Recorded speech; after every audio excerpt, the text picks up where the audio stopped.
Marco capitolo 10, dal verso 17, leggeremo fino al verso 31. Alleluia, amen, l'avete trovato? Il Signore sia lodato. Amen. Mentre Gesù usciva per la via, un tale accorse e inginocchiatosi davanti a lui gli domandò: Maestro buono, che cosa devo fare per ereditare la vita eterna? Gesù gli disse: perché mi chiami buono? Nessuno è buono, tranne uno, cioè Dio. Tu sai i comandamenti: non uccidere, non commettere adulterio, non rubare, non dire falsa testimonianza, non frodare nessuno, onora tuo padre e tua madre. Ed egli rispose: Maestro, tutte queste cose le ho osservate fin dalla mia gioventù. Gesù, guardatolo, l'amò e gli disse: una cosa ti manca, va, vendi tutto ciò che hai e dallo ai poveri e avrai un tesoro in cielo, poi vieni e seguimi. Ma egli, rattristato da quella parola, se ne andò dolente, perché aveva molti beni. Gesù, guardandosi attorno, disse ai suoi discepoli: quanto difficilmente coloro che hanno delle ricchezze entreranno nel regno di Dio. I discepoli si stupirono di queste sue parole e Gesù replicò loro: figliuoli, quanto è difficile per quelli che confidano nelle ricchezze entrare nel regno di Dio. È più facile per un cammello passare attraverso la cruna di un ago che per un ricco entrare nel regno di Dio. Ed essi, sempre più stupiti, dicevano tra di loro: chi dunque può essere salvato?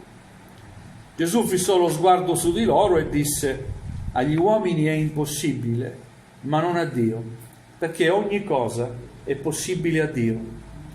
Pietro gli disse: ecco, noi abbiamo lasciato ogni cosa e ti abbiamo seguito.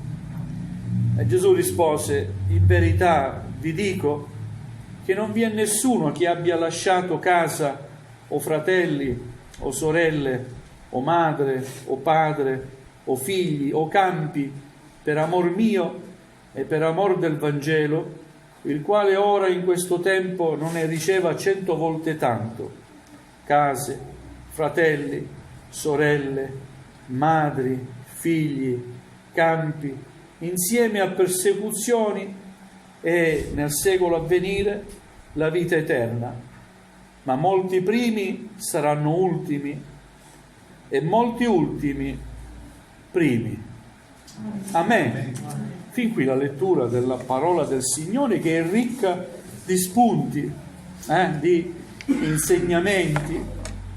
C'è questo giovane che probabilmente era ricco e incontra Gesù.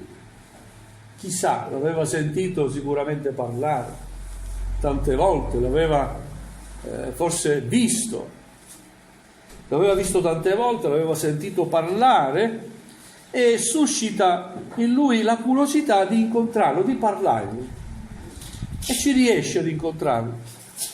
Si presenta davanti al Signore e lo chiama Maestro buono, e la domanda che gli pone è: che cosa devo fare per ereditare la vita eterna?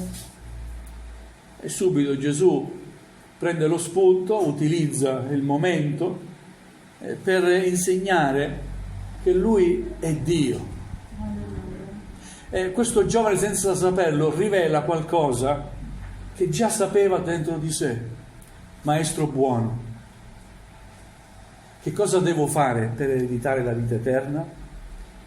E Gesù dice: perché mi chiami maestro buono? Nessuno è buono, uno solo è buono, cioè Dio. Amen? Amen. Vedete, chi si accosta alla parola riceve rivelazione su chi è Cristo Gesù il Signore. Questo giovane aveva ricevuto questa rivelazione, chiamando Gesù maestro buono, dentro di sé sapeva che chi aveva di fronte non era una semplice persona comune come gli altri, era una persona speciale. è il Figlio di Dio. Gloria al Signore. Allora Gesù risponde a questo giovane dicendo: tu sai i comandamenti. Notate i comandamenti che elenca Gesù: non uccidere, non commettere adulterio, non rubare, non dire falsa testimonianza, non frodare nessuno, onora tuo padre e tua madre. Questi sono i comandamenti, la seconda parte dei 10 comandamenti, che regolano il rapporto tra gli uomini. È vero? Ma c'è una prima parte che regola il rapporto tra l'uomo e Dio. Quindi, come potete rispondere questo giovane? Maestro, tutte queste cose le ho osservate fin dalla mia gioventù, sono stato educato, sempre nel rispetto delle persone, anche nel rispetto della legge. Una cosa aveva trascurato: non solo è necessario il rispetto tra gli uomini, ma soprattutto è necessario il rispetto verso Dio. Prima il rapporto con Dio e poi il rapporto con gli uomini, che è conseguenza. Amen. Io queste cose le ho osservate fin dalla mia gioventù, non mi dice nulla di nuovo, cose che so. Gesù, guardatelo, l'amò. Non è che lo critica, non è che lo tratta male, lo ama. Vede il suo bisogno, vede la sua sincera ricerca, ma vede anche la sua incapacità a non voler lasciare assolutamente le cose invece che Dio chiede di lasciare. Per questo l'amò. Fratelli, Dio ama i peccatori. Amen. Tutti i peccatori. Dio ama. È amore. Dio ci ama. Una cosa non ama Dio: il peccato. E desidera che il peccato rimanga lontano, ma miglia di distanza, dai suoi figlioli. E desidera soprattutto il Signore, che il Signore sia il numero 1 nella nostra vita. Amen? Perché Gesù, quando lo guarda, l'amò. Che succede? Qualche ragno? Ragno, vattene via. Allora Gesù, guardatelo, l'amò, però gli dice qualcosa: ti manca qualcosa. È vero, hai osservato questi comandamenti sin dalla tua giovinezza, e sono certo che il Signore lo conosceva dal grembo di sua madre, però dice qualcosa ti manca, una cosa ti manca. Va, vendi tutto ciò che hai e dallo ai poveri, e avrai un tesoro in cielo, poi vieni e seguimi. Cioè, Gesù sapeva che quel giovane era attaccato al denaro, era legato a qualcosa che era di ostacolo da ricevere benedizioni da Dio, da ricevere la guida da parte del Signore. Quel giovane, invece di dargli una risposta, fu rattristato da quello che gli chiese il Signore e se ne andò dolente. La Scrittura ci dice perché aveva molti beni e quindi non li voleva lasciare. Se ne andò rattristato dalla parola che aveva ricevuto da Gesù. Noi questa mattina non vogliamo andarcene rattristati, vogliamo andarcene gioiosi per aver ricevuto la parola del Signore. Amen. Alleluia. E molti vanno rattristati a casa perché quello che ascoltano lo comprendono, ma non sono disposti ad accettarlo nella propria vita. E Gesù dà un insegnamento ai suoi discepoli, a quanti lo stanno ascoltando. Dice così: quanto è difficile per coloro che hanno delle ricchezze entrare nel regno di Dio. Discepoli si stupirono. Perché si stupirono i discepoli? Perché la tradizione ebraica legare la prosperità materiale alla benedizione di Dio. Abramo, Isacco, Giacobbe erano diventati patriarchi ricchi, capi del popolo, perché avevano il favore di Dio. E quindi era nella mentalità, il fatto che tu prosperi, ti arricchisci, vuol dire che Dio ti sta benedicendo, no? Ma non è così. La benedizione di Dio non è legata alla ricchezza. Amen. E Gesù chiarisce, figliuoli, spiega meglio, è difficile per quelli che confidano nelle ricchezze entrare nel regno di Dio. Cioè, non è che non si può essere ricchi, può essere ricco, per carità, può avere un'impresa, un'attività redditizia, amen, ma non fare del denaro il tuo Dio, non fare in modo che il denaro prenda il posto di Dio. Quel giovane, sì, aveva sincerità, sinceramente voleva capire come servire il Signore e voleva anche essere discepolo del Signore, sicuramente, ma la richiesta del Signore, di colui il quale lui ha chiamato maestro buono, va, vendi tutto quello che hai e dallo ai poveri, poi vieni e seguimi. A questa richiesta non è stato disposto ad assecondarla, non è stato disposto a lasciare tutto quello che aveva per amore di Cristo. Quindi l'amore che provava per il Signore arrivava fino a un certo punto, e Dio non vuole che il nostro amore per Lui arrivi fino a un certo punto. L'amore di Dio per noi non è arrivato fino a un certo punto, è arrivato fino alla croce, vero?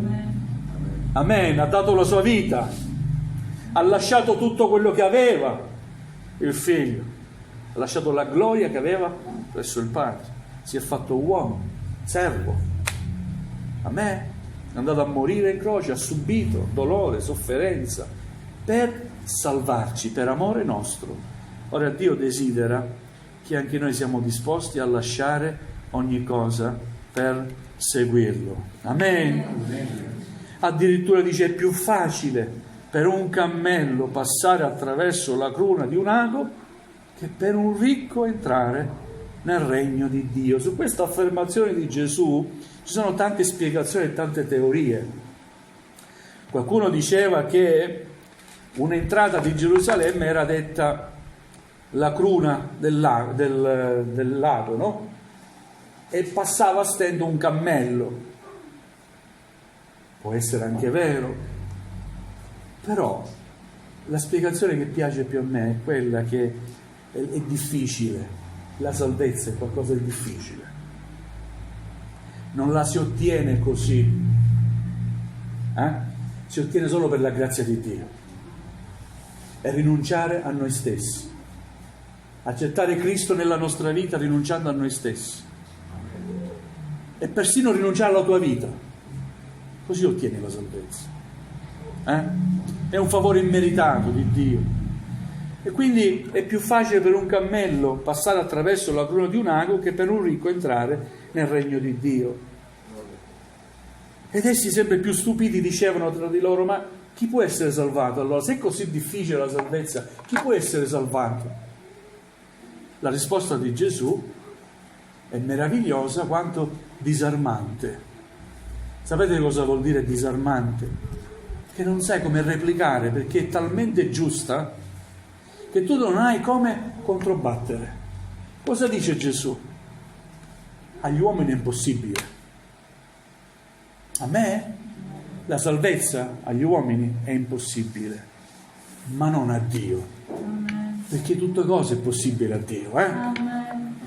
Amen. È possibile che Dio può salvare il più incallito dei peccatori, ma è impossibile a te, per gli occhi tuoi è impossibile, ma per Dio non è impossibile che un pluriomicida venga salvato. E chi lo dice che non può essere salvato? Ha ammazzato tanta gente, ma non conosceva il Signore, era nel peccato, era schiavo del nemico. Da quando ha incontrato il Signore la sua vita è cambiata, ha pianto, si è ravveduto, si è pentito delle cose che ha fatto. Ecco, per l'uomo è impossibile, ma non a Dio. A me tutti possono essere salvati se Dio desidera così. Amen. Alleluia. Allora Pietro gli dice qualcosa, ma se è così difficile essere salvati, noi abbiamo lasciato ogni cosa per servirti. Ero un pescatore, ho lasciato la mia attività e sto venendo dietro a te.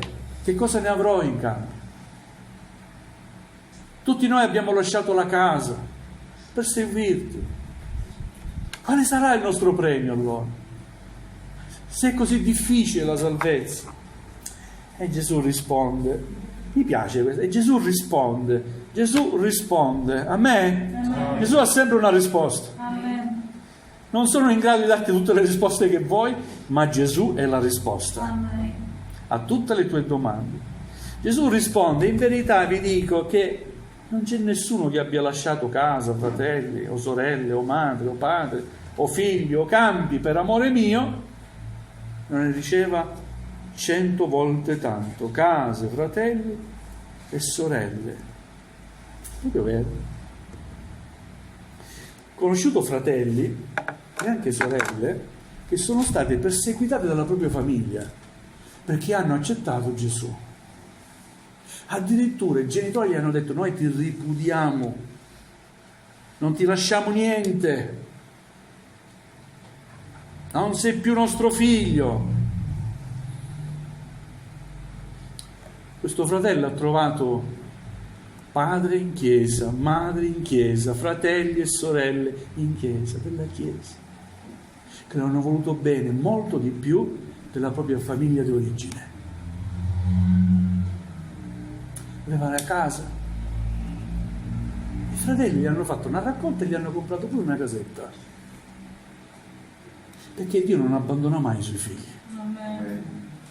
I genitori possono anche abbandonarti, ma se tu hai veramente conosciuto il Signore, è la cosa meraviglia. Però ho conosciuto veramente fratelli abbandonati dai genitori perché hanno, addirittura ve l'ho raccontato, ma ve lo racconto ancora, un giovane che era posseduto da spiriti immondi. Noi abbiamo pregato per lui in chiesa, il Signore l'ha liberato e l'ha battezzato nello Spirito Santo. Torna a casa e il papà gli dice: ma che ti è successo? Non sei più tu, io rivoglio mio figlio.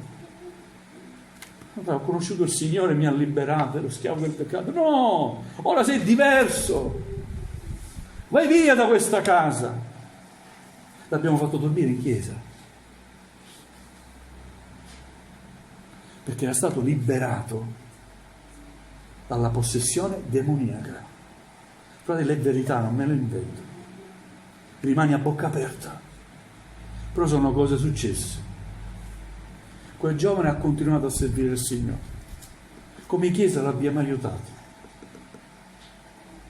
si è preso un diploma, ha fatto l'infermiere, poi ha fatto pace con il papà.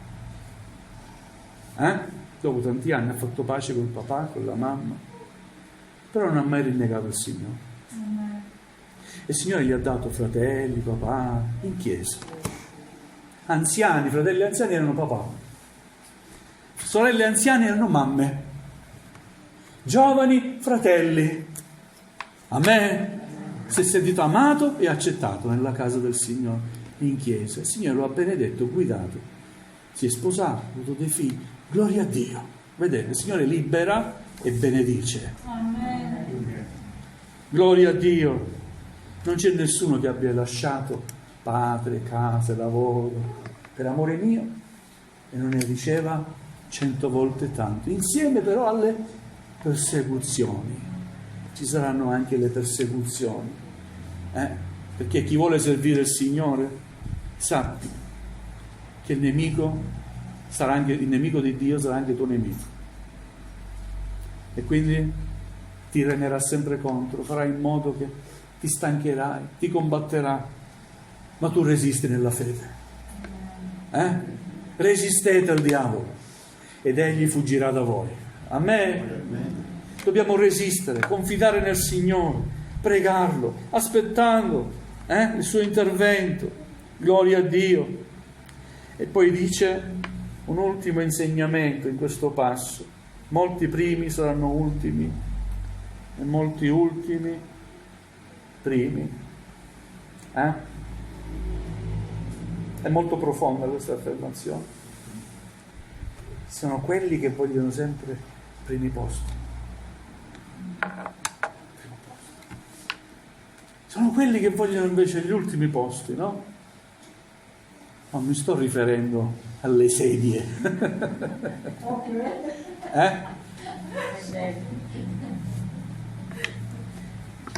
Perché così, essendo davanti, soddisfi il tuo ego, anche se non c'è una vera e reale chiamata da parte del Signore. Per questo Gesù dice: molti primi saranno ultimi e molti ultimi saranno primi. Era sempre il mio pastore che mi diceva: Marco, poi mi chiamava: domenica mi sostituirai. Ma non sono mai stato io a propormi e dire: fratello, io vorrei imparare, Se dicevo così, conoscendo il mio pastore, dice: guarda, vai, siedi là. Molti primi saranno gli ultimi, perché poi quello che non si comprende è che è servizio. Non c'è il nostro ego deve essere soddisfatto, deve essere il nostro Signore soddisfatto. Amen. Dal nostro servizio con umiltà. Amen. È diversa la visione. E se sei sempre in prima linea, sei quello che ti devi combattere sempre in prima linea e devi fare rinunce più di tutti. Lascia che il Signore ti chiami, perché quelli che chiama il Signore pure lì raccomanda, chiama e raccomanda il Signore. Amen? Amen. Alleluia. Vedete quanti meravigliosi insegnamenti troviamo nella parola di Dio. Dio ci dia grazia di comprendere il senso delle cose di Dio. Il senso spirituale. C'è un senso spirituale. Non è vero che Dio non chiama i ricchi. Dio benedice anche i fratelli ricchi, gloria a Dio. Ma i fratelli ricchi sono sempre generosi nel dare, perché sanno che prima di tutto il Signore ha dato. E se il Signore ci mette nelle condizioni di dare, gloria a Dio. Anche in quello, anche i ricchi sono benedetti. Però non bisogna confidare nel denaro. Il denaro lo dobbiamo lasciare, ricordiamocelo. Pugni stretti quando moriamo non ne possiamo tenere stretti, sempre le mani aperte, che non possiamo portarci niente. Credo in cielo non ci sia la banca celeste, credo che in cielo non ci sia il conto corrente che ne so, quello che facciamo qui viene messo in un deposito sicuramente. Il Signore scrive ogni cosa e al suo tempo riceveremo quello che è giusto che riceviamo. Dio ha la sua bilancia e la sua bilancia è esatta. Ci crediamo? Amen. Dio è giusto. Gli uomini non siamo giusti, ma Dio è giusto. Amiamo prima di tutto il Signore. E Gesù ha fatto subito centro. Non aveva mai visto quel giovane, eppure sapeva, quel giovane teneva tanto all'apparenza, teneva tanto ad avere buoni rapporti con tutti, ad essere buono con tutti. Ma bisogna essere buoni anche con Dio. La prima parte dei comandamenti: ama il Signore Dio tuo e a Lui solo rende il culto, vero? Prima questo, poi sicuramente non uccidere, non rubare, sicuramente, ma diamo al Signore la parte che gli è dovuta. Quando il Signore mi ha chiamato, io subito sentivo nel mio cuore: cosa devo darti, Signore? Cosa posso darti? Che non ho niente. Che posso darti, Signore? E lo Spirito Santo mi faceva comprendere: dammi il tuo cuore. Poi l'ho capito. Che cosa devo fare? Cosa posso fare per te, Signore? Dammi il tuo cuore. Non ho soldi, avevo €1, all'epoca 500 lire, passavano per me, era tanto perché non lavoravo, però quello che... Sapete gli spiccioli della vedova? Lo spiccio del vedovo, va? Del disoccupato. Ero giovane, non lavoravo, però passava e gestivo e mi sentivo chiamato, devo dare quello che ho. Non è tanto. Poi il Signore mi ha sempre benedetto, aiutato e sostenuto, perché Dio è fedele, onora coloro che lo onorano. Facciamo nostro questo insegnamento, non andiamocene a casa ad rattristare. Signore, ma che mi stai dicendo? Ti devo dare la casa? No, Signore non vuole la tua casa. Ma che mi stai dicendo? Devo togliere il pane ai miei figli? No, assolutamente, non c'è scritto nella Bibbia. Però ama di più il Signore, questo sì, amalo di più. Analizziamo noi stessi. Signore, fino a che punto io ti amo? Fino a che punto sono capace di rinunciare alle cose che tu mi chiedi di fare? Mettiamoci in piedi. Gloria al Signore. Chiniamo il nostro capo.